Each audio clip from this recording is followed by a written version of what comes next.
سببگار خواندن من همین مادر من است.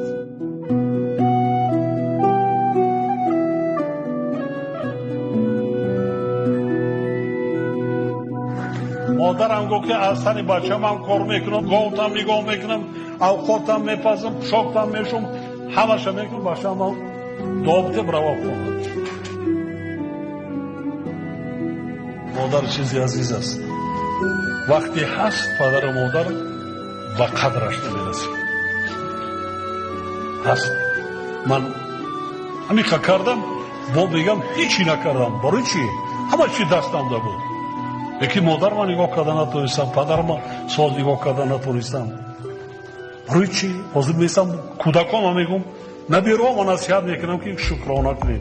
مرا نگاه نکردین مادرتون نگاه کنید، دعا بگیرید.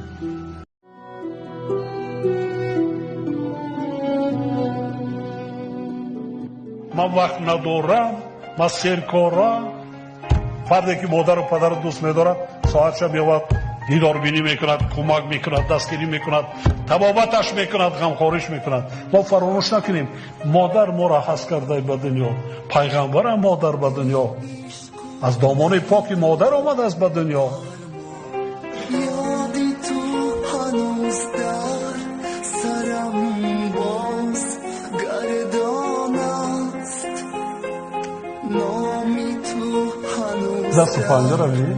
زبانم مادر آزار باید کار کنم.